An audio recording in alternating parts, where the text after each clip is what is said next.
Hi, ನಮಸ್ಕಾರ ಎಲ್ರಿಗೂ. Welcome back to another vlog. ಇವತ್ತು ನಾನು 2 ರೆಸಿಪಿನ ನಿಮ್ಮ ಜೊತೆ ಶೇರ್ ಮಾಡ್ತಾ ಇದ್ದೀನಿ. ಬೆಂಡೆಕಾಯಿ ಹುಳಿ ಸಾಂಬಾರು ಮತ್ತು ಡ್ರೈ ಗೋಬಿ ಮಾಡೋದನ್ನ ತೋರಿಸ್ತಾ ಇದ್ದೀನಿ. ಡ್ರೈ ಗೋಬಿನ ಸ್ನ್ಯಾಕ್ಸ್ ಟೈಮಲ್ಲಿ ಮಾಡ್ಕೊಂಡಿದ್ದೆ ಕಾಫಿ ಜೊತೆ. ತುಂಬ ಟೇಸ್ಟಿಯಾಗಿ ಬಂದಿತ್ತು. ಆ ರೆಸಿಪಿನ ಕೂಡ ನಿಮ್ಮ ಜೊತೆ ಶೇರ್ ಮಾಡ್ಕೋತಾ ಇದ್ದೀನಿ ಇವತ್ತು. ಈ 2 ರೆಸಿಪಿನೂ ತುಂಬ ಈಸಿಯಾಗಿ ಮಾಡೋದನ್ನ ತೋರಿಸ್ತೀನಿ. ಮೊದಲು ನಾನು ಬೆಂಡೆಕಾಯಿ ಸಾಂಬಾರು ಮಾಡೋದನ್ನ ತೋರಿಸ್ತಾ ಇದ್ದೀನಿ. ಮಧ್ಯಾಹ್ನ ಮುದ್ದೆ ಜೊತೆ ಮಾಡ್ಕೊಂಡಿದ್ದೆ, ತುಂಬ ಟೇಸ್ಟಿಯಾಗಿ ಬಂದಿತ್ತು.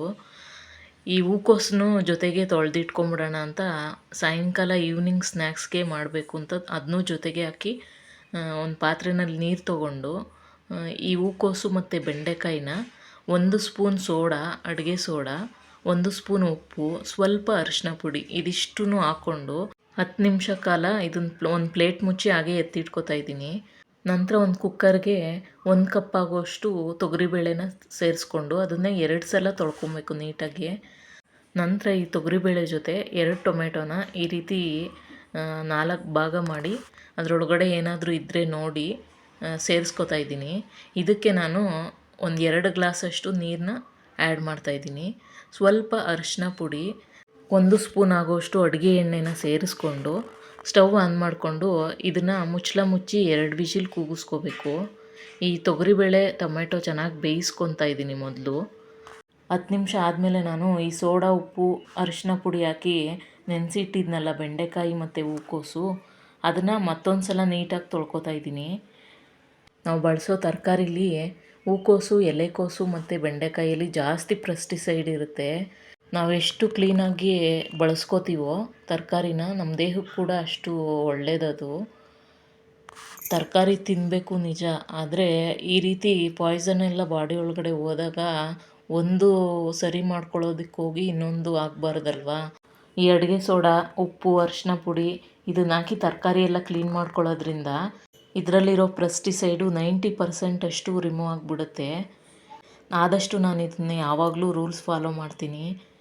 ಅವತ್ತಿನ ದಿನ ಬಳಸೋ ತರಕಾರಿನ ಈ ರೀತಿ ನೀರಲ್ಲಿ ಉಪ್ಪು, ಸೋಡಾ, ಅರಿಶಿನ ಪುಡಿ ಹಾಕಿ ನೆನೆಸಿಟ್ಟು ನಂತರ ನೀವು ಮಧ್ಯಾಹ್ನ ಸಾಯಂಕಾಲ ಯಾವಾಗ ಬಳಸ್ಕೋತೀರಾ ಆವಾಗ ಯೂಸ್ ಮಾಡಿಕೊಂಡ್ರೆ ನಮ್ಮ ದೇಹಕ್ಕೆ ತುಂಬ ಒಳ್ಳೆಯದು. ಹಾನಿಕಾರಕ ಅಂಶ ಎಲ್ಲ ನಮ್ಮ ದೇಹದೊಳಗಡೆ ಸೇರ್ಕೊಳ್ಳೋದಿಲ್ಲ. ಮನೆಯಲ್ಲಿ ಮಕ್ಕಳಿರ್ತಾರೆ, ವಯಸ್ಸಾಗಿರೋರು ಇರ್ತಾರೆ, ಅವ್ರಿಗೆಲ್ಲ ಹೆಲ್ದಿಯಾಗಿ ಅಡುಗೆ ಮಾಡಿಕೊಡೋದು ನಮ್ಮ ಕರ್ತವ್ಯ ಆಗಿರುತ್ತೆ. ಈ ಬೆಂಡೆಕಾಯಿನೆಲ್ಲ ಹಚ್ಕೊಂಡಿದ್ದಾದಮೇಲೆ ನಾನು ಸ್ಟವ್ ಆನ್ ಮಾಡಿಕೊಂಡು ಒಂದು ಬಾಣಲಿ ಬಿಸಿಗಿಟ್ಕೊಂಡು 1 ಸ್ಪೂನಷ್ಟು ಆಯಿಲ್ ಹಾಕ್ಕೊಂಡು, ಆಯಿಲ್ ಸ್ವಲ್ಪ ಬಿಸಿ ಆದಮೇಲೆ ಹಚ್ಚಿಟ್ಕೊಂಡಿರೋ ಬೆಂಡೆಕಾಯಿನೆಲ್ಲ ಸೇರಿಸಿ ಇದನ್ನು ಚೆನ್ನಾಗಿ ಫ್ರೈ ಮಾಡ್ಕೊತಾ ಇದ್ದೀನಿ. ಈ ಬೆಂಡೆಕಾಯಲ್ಲಿ ಲೋಳೆ ಅಂಶ ಇರುತ್ತೆ, ಅದೆಲ್ಲ ಹೋಗೋವರೆಗೂ ಸ್ವಲ್ಪ ಫ್ರೈ ಮಾಡ್ಕೊತಾ ಇದ್ದೀನಿ.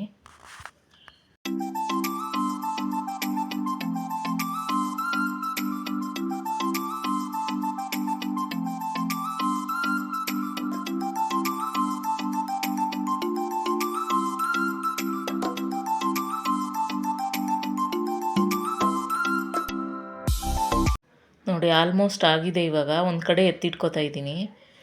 ಇನ್ನೊಂದು ಕಡೆ ನಾನು ತೊಗರಿಬೇಳೆ ಮತ್ತು ಟೊಮೆಟೊ ಬೇಯಿಸೋಕ್ಕಿಟ್ಟಿದ್ದೆ, ಅದು ಚೆನ್ನಾಗಿ ಬೆಂದ್ಕೊಂಡಿದೆ. ಈ ಟೊಮೆಟೊನ ಮಾತ್ರ ಒಂದು ಪಾತ್ರೆಗೆ ಎತ್ತಿಟ್ಕೊಂಡು ಅದ್ರ ಜೊತೆ ಅರ್ಧ ನಿಂಬೆಹಣ್ಣು ಗಾತ್ರದಷ್ಟು ಹುಣಸೆಹಣ್ಣನ್ನ ಸೇರಿಸ್ಕೊಳ್ತಾ ಇದ್ದೀನಿ.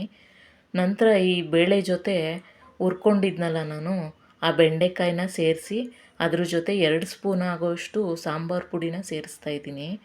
ನಂತರ ರುಚಿಗೆ ತಕ್ಕಷ್ಟು ಉಪ್ಪನ್ನು ಸೇರಿಸ್ತಾ ಇದ್ದೀನಿ.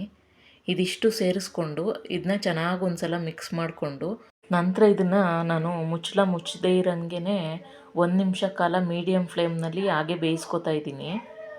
ಈ ಬೆಂಡೆಕಾಯಿ ಏನಿದೆ ಉಪ್ಪು ಖಾರ ಎಲ್ಲ ಚೆನ್ನಾಗಿ ಇಳ್ಕೋಬೇಕು, ಅಲ್ಲಿವರೆಗೂ ಬೇಯಿಸ್ಬೇಕು. ಕುಕ್ಕರ್ ಮುಚ್ಚಿ ಬೇಯಿಸಿದ್ರೆ ಅದು ಕದ್ರೋಗೋ ಥರ ಆಗಿಬಿಡುತ್ತೆ ಬೆಂಡೆಕಾಯಿ. ಜಾಸ್ತಿ ಏನು ಟೈಮ್ ತೊಗೊಳ್ಳೋದಿಲ್ಲ, ಅದಕ್ಕೋಸ್ಕರ ನಾನು ಹಾಗೆ 1 ನಿಮಿಷ ಬೇಯಿಸ್ಕೊತಾ ಇದ್ದೀನಿ.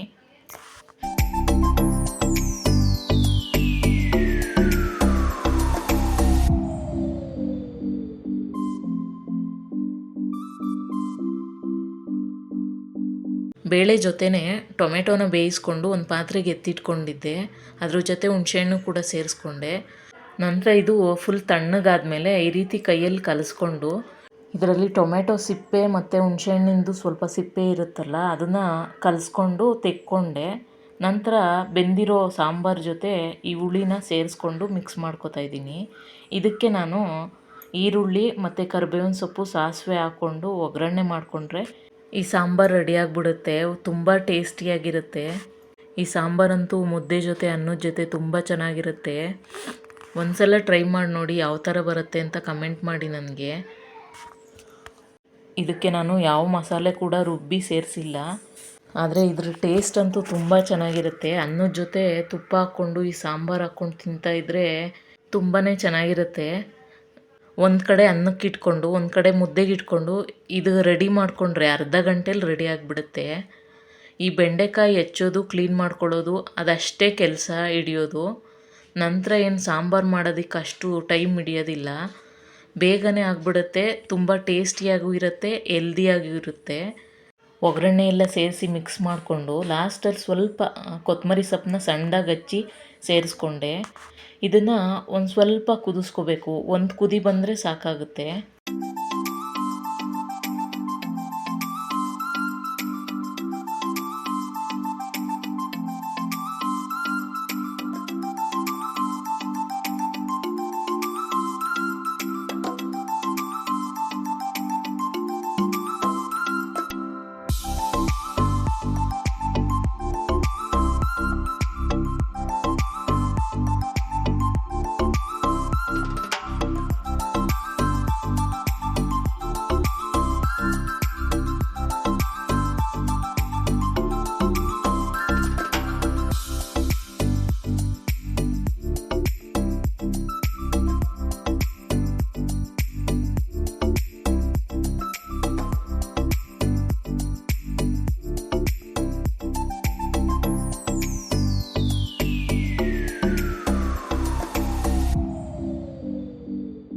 ಬೆಂಡೆಕಾಯಿ ಹುಳಿ ಸಾಂಬಾರು ಮತ್ತು ಬಿಸಿ ರಾಗಿ ಮುದ್ದೆ ರೆಡಿ ಆಯಿತು.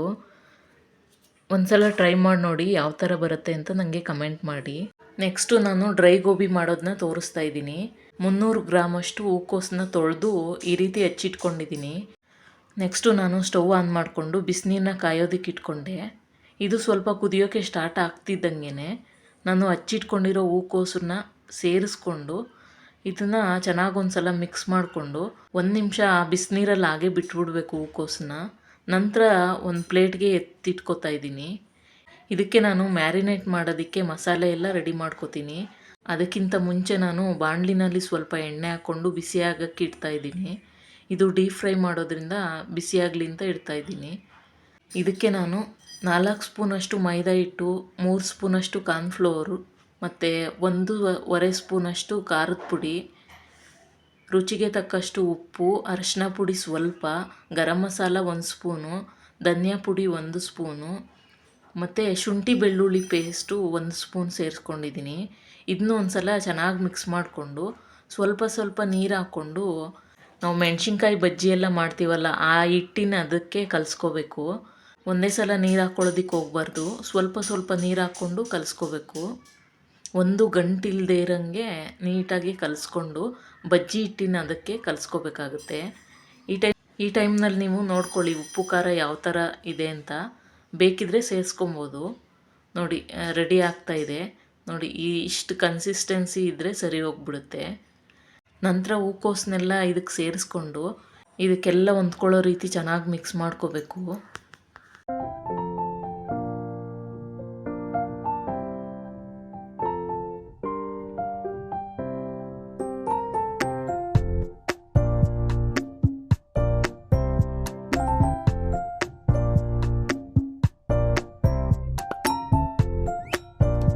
ಇದನ್ನೆಲ್ಲ ಚೆನ್ನಾಗಿ ಮಿಕ್ಸ್ ಮಾಡ್ಕೊಂಡಿದ್ದಾಯಿತು. ಅಷ್ಟೊತ್ತಿಗೆ ಎಣ್ಣೆನೂ ಚೆನ್ನಾಗಿ ಬಿಸಿಯಾಗಿತ್ತು. ಇದನ್ನು ಡೀಪ್ ಫ್ರೈ ಮಾಡ್ಕೊತಾ ಇದ್ದೀನಿ ಇವಾಗ.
ರುಚಿಯಾದ ಡ್ರೈ ಗೋಬಿ ರೆಡಿ ಆಯಿತು.